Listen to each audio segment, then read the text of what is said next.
Deus não abandonou José. Eu ajudava em tudo o que fazia. Hoje, o que escraviza você?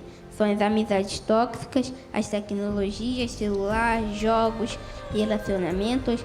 Se Jesus voltasse hoje, você estaria livre ou preso nas suas paixões? A bênção do Senhor estava sobre José, desde o começo no palácio, na prisão e quando seus irmãos o venderam. Nós precisamos ser iguais a José. Em todo lugar que passemos, espalhemos a graça de Deus. Muitas vezes em nossas vidas é preciso fazer igual José, correr da presença do pecado.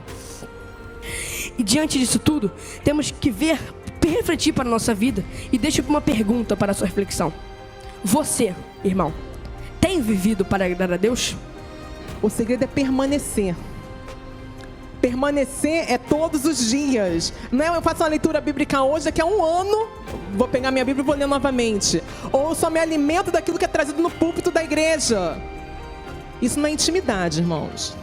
Intimidade é construída no dia a dia. Você tirar tempo para você orar, para você ler a palavra, meditar, estar na presença do Senhor. Quanto tempo você não faz isso?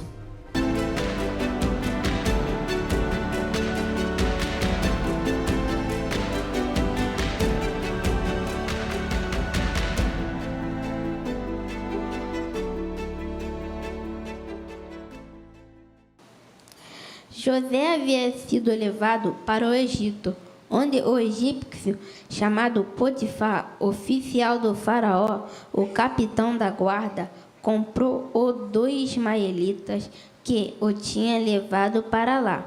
O Senhor estava com José, de modo que este prosperou e passou a morar na casa do seu senhor egípcio. Quando este percebeu que o Senhor estava com ele e que o fazia prosperar em tudo o que realizava. Hoje eu vou contar a história de José, o filho de Jacó.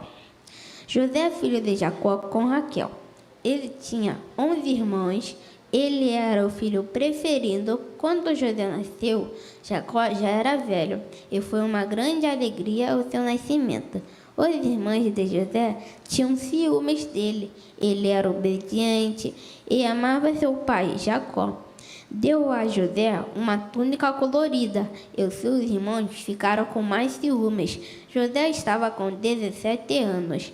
Era um belo rapaz e estava sempre com seu pai. Mas devido à inveja dos seus irmãos, José, que era livre, tornou-se um escravo na casa de Potifar. Seus irmãos o venderam, mas José não esqueceu de Deus. Ele trabalhava bem, fazia tudo direitinho. Ele trabalhou para Potifar bastante tempo, que Potifar ordenou: você, José, vai tomar conta de tudo em minha casa. Todos os meus empregados devem obedecer às suas ordens. Deus não abandonou José. Eu ajudava em tudo o que fazia. Hoje, o que escraviza você? São as amizades tóxicas, as tecnologias, celular, jogos, relacionamentos. Se Jesus voltasse hoje, você estaria livre ou preso nas suas paixões?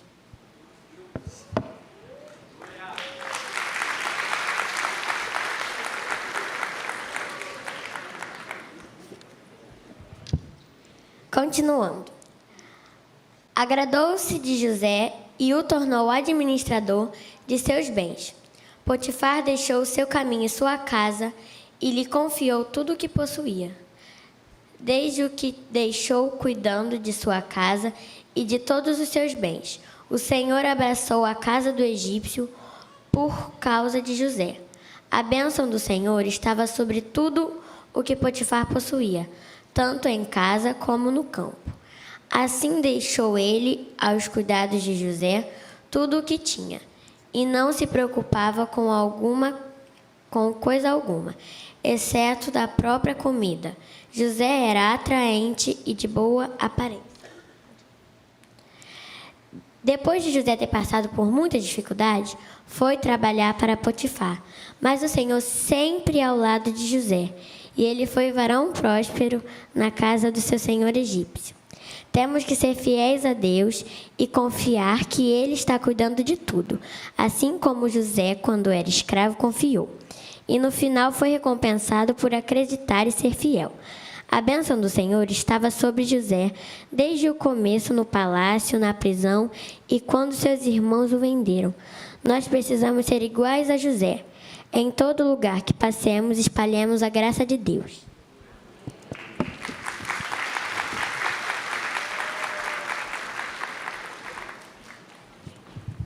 Bom dia, irmãos. Tudo bem?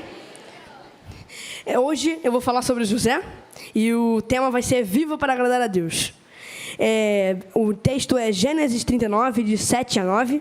Enquanto vocês vão procurando aí, eu queria agradecer a tia Ana, o pastor Anderson, por me dar essa oportunidade.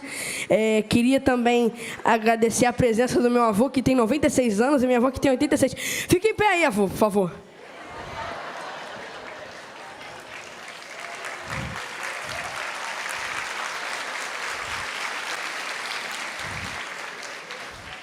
Agora eu vou ler o texto. E aconteceu depois dessas coisas que a mulher do seu senhor pôs os seus olhos em José e disse: deita-te comigo. Porém ele recusou e disse à mulher do seu senhor: eis que o meu senhor não sabe o que há em casa comigo, e entregou em minha mão tudo o que tem.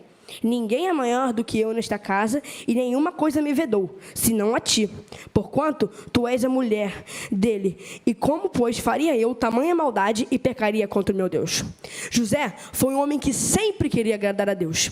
Nesse texto, ele estava sendo tentado pela mulher de Potifar. Ela estava lá toda se querendo, dando em cima de José, mas José deu argumentos firmes e corretos e conseguiu fugir do pecado. Irmãos, essa história é muito interessante. Recomendo vocês a lerem completamente. O primeiro aspecto muito interessante de José é que ele venceu a mesma batalha que Adão e Eva perdeu. Porque José podia tocar em tudo na casa de Potifar, menos da mulher dele. E Adão e Eva podiam comer de todos os frutos do jardim do Éden, menos do fruto da árvore do bem e do mal. José não tocou na mulher do seu senhor, mas Adão e Eva comeu o fruto da árvore do bem e do mal. E o mais interessante também é que José nunca viu Deus de face a face, pelo menos aqui nessa história não se fala. Mas Adão e Eva viu Deus. Irmãos, quando José estava sendo tentado pela mulher de Potifar, ele disse o seguinte para ela: como, pois, faria eu tamanha maldade e pecaria contra o meu Deus? Irmãos, José sabia o que ele podia e não podia fazer na casa de Potifar, mas ele continuou sendo tentado pela mulher dele, e ele precisou correr. Muitas vezes em nossas vidas é preciso fazer igual José, correr da presença do pecado. Na Bíblia, temos exemplos de várias pessoas que, diferentemente de José, não agradaram a Deus, eles não obedeceram a Deus. E esses exemplos são como Davi, Sansão e Saul. Se eles tivessem agradado a Deus obedecendo, porque para agradar a Deus precisamos obedecer, eles teriam um futuro muito mais próspero em sua vida. Não estou dizendo que Deus é um pai que nos abandona ou nos castiga por não honrá-lo com nossa fé. Pelo contrário, se a gente pedir perdão, Ele nos perdoa. Mas mesmo Ele nos perdoando, iremos ter que viver as consequências de nossos pecados. Desta forma, se queremos viver uma vida que agrada a Deus, precisamos obedecer. Deus deu tipo que um passo a passo do YouTube para a gente agradar a Ele. Ele falou mais ou menos assim: para você me agradar, você precisa me obedecer. Para você me obedecer, você tem que saber qual é a minha vontade. Para você saber qual é a minha vontade, você tem que dedicar tempo na minha palavra e falar comigo por meio da oração. Em Mateus 22, 29, Jesus está conversando com alguns saduceus e disse: errais não conhecendo as Escrituras, nem o poder de Deus. Iniciei a minha mensagem dizendo que José foi um homem que viveu para agradar a Deus. E diante disso tudo, temos que refletir para a nossa vida. E deixo uma pergunta para a sua reflexão. Você, irmão, tem vivido para agradar a Deus? Deus abençoe a todos. Muito obrigado pela oportunidade.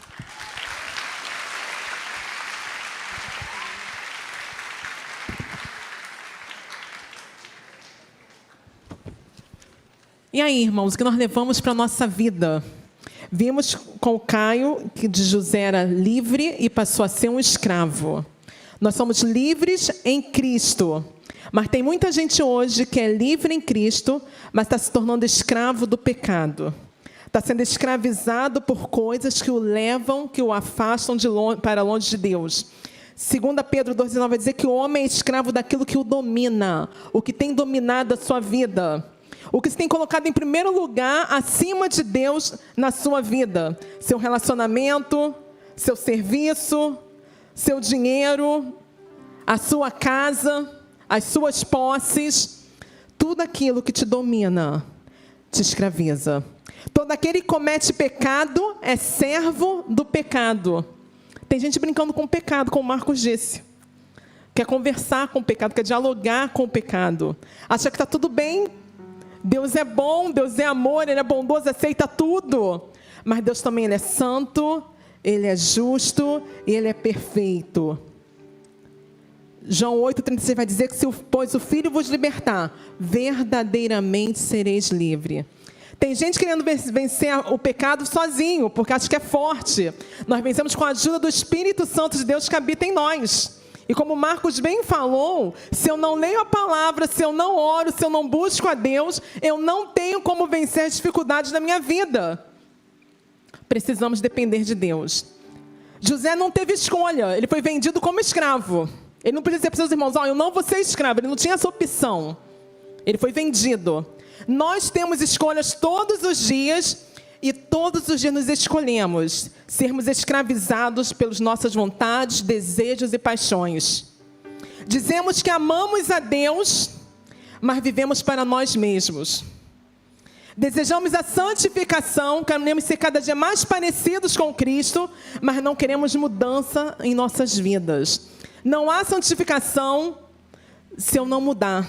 A palavra de Deus tem que fazer diferença no meu ser. Tem que transformar.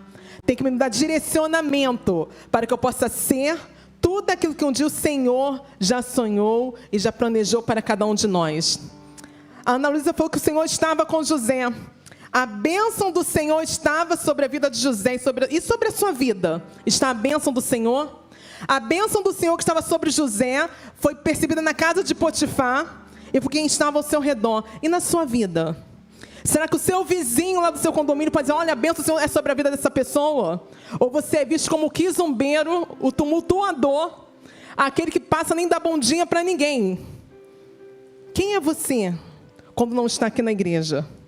Quando os irmãos não estão vendo? Aliás, quem é você quando ninguém está vendo? E esquecemos que Deus está nos vendo o tempo todo. Quem é você? A bênção do Senhor sobre a sua vida tem sido irradiada para a vida dos outros? Tem sido percebida para quem está ao seu lado, ao seu redor? Potifar percebeu. E o Senhor abençoou a casa de Potifar por causa de José. Quem o Senhor tem abençoado por causa da sua vida, por causa do seu comportamento, por causa das suas atitudes? João 15, 4 e 5 vai dizer o seguinte: permaneçam em mim e eu permanecerei em vocês.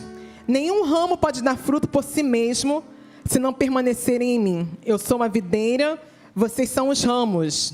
Se alguém permanece em mim e eu nele, esse dá muito fruto, pois sem mim vocês não podem fazer coisa alguma. O segredo é permanecer. Permanecer é todos os dias. Não é eu faço uma leitura bíblica hoje, daqui a um ano, vou pegar minha Bíblia e vou ler novamente. Ou eu só me alimento daquilo que é trazido no púlpito da igreja. Isso não é intimidade, irmãos. Intimidade é construída no dia a dia. Você tirar tempo para você orar, para você ler a palavra, meditar, estar na presença do Senhor. Quanto tempo você não faz isso? Mas dizemos que somos santificados e continuamos com o mesmo comportamento. E achamos que está tudo bem porque eu vou à igreja todos os dias, eu oro, nem que seja no almoço, no jantar e no café da manhã eu estou orando. Agradeço o alimento, pelo menos isso. Agradeço o ar que eu respiro quando eu acordo. Mas estou falando de uma oração mais íntima, mais profunda. Você conhece o seu pai? Você sabe quem ele é? Às vezes, mas ele é provedor de tudo que eu preciso. Amém. Mas ele não é só provedor. Ele quer ser o Senhor da sua vida. Nós queremos muitas bênçãos do Senhor.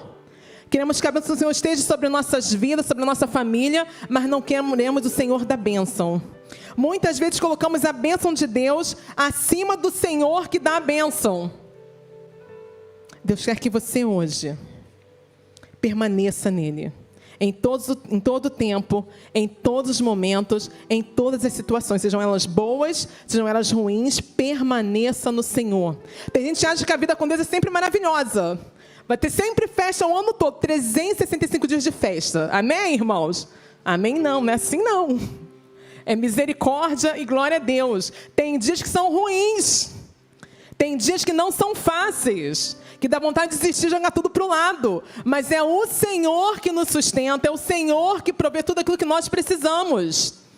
Tem dia que nós estamos na caverna igual Elias. Mas ali na caverna, ou nos dias maravilhosos, Deus sempre está conosco. A sua mão sempre está sobre as nossas vidas. E por último, viva para agradar a Deus. Escolha não pecar contra Deus. José teve todas as oportunidades. E em tudo ele sempre falava: como eu vou fazer tamanha maldade e pecar contra o meu Deus? Eu não estou pecando contra o pastor da minha igreja. Eu não estou pecando contra a minha liderança. Eu não estou pecando contra a minha família. Estou pecando contra o meu Deus. A Bíblia vai dizer que aquele que tem os meus mandamentos e o guarda, este é o que me ama. Você diz que ama a Deus? Guarde os seus mandamentos. Existe uma música no HCC, ou cantor cristão, como no canto, segundo a Priscila, que diz assim: não a minha vontade, mas a tua, não são meus os caminhos, mas os teus, que eu comece uma nova caminhada, vivendo segundo a vontade de Deus. É esse o desejo do seu coração? Começar uma caminhada vivendo segundo a vontade de Deus, não mais a tua vontade, não mais os seus caminhos. Nós achamos que nossos caminhos são ótimos. Eu aprendi com uma amiga aqui da igreja, que eu tomei a palavra dela para mim, que eu tenho ideias maravilhosas, mas Deus não aceita nenhuma delas, mas são maravilhosas do meu ponto de vista.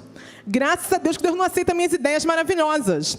Você deve achar que tem várias ideias muito boas, mas para Deus não são tão boas assim. E a gente tem que entender que a vontade de Deus ela é boa, ela é agradável e ela é perfeita. Quando nos rendemos realmente aos pés do Senhor, reconhecemos quem Ele é em nossas vidas, vamos querer todos os dias vivermos somente para agradar a Deus. Feche os seus olhos, converse com Deus. Eu não sei como está a sua situação, eu nem sei como foi que você chegou aqui hoje. Talvez você seja como José, que foi vendido como escravo. Talvez você esteja sendo preso, escravizado pelas suas vontades. Mas o nosso Deus é o Deus que tem todo o poder para libertar, para curar, para transformar. Talvez você que chegou aqui hoje, e assim como José, acha que está cheio da bênção do Senhor e Deus já foi embora há muito tempo, você não tenha percebido. Hoje é tempo de voltar para Deus. É tempo de buscar o Senhor. Talvez você ache que a sua vida está ótima, que você está agradando a Deus todos os dias. Porque o irmãozinho A falou, o pastor falou que você é uma bênção, outro falou que você também é uma bênção. Mas o que Deus tem achado do seu comportamento, das suas atitudes, das suas vontades, dos seus desejos? O que Ele tem achado daquilo que você tem feito em nome dEle, mas não tem se envolvido com o dono da obra? Deus quer mais que você faça alguma coisa para Ele. Ele quer que você tenha um relacionamento de amor com Ele. Primeiro vem o relacionamento, depois vem todas as outras coisas. Tem gente trazendo serviço primeiro. Eu vou servir ao Senhor, vou trabalhar na igreja, vou fazer tudo o que eu posso fazer para adorar o meu Senhor. Mas eu não tenho um relacionamento com o Senhor da obra. Antes de querer ter o seu serviço, Deus quer que você tenha um relacionamento com Ele. E esse relacionamento é diário.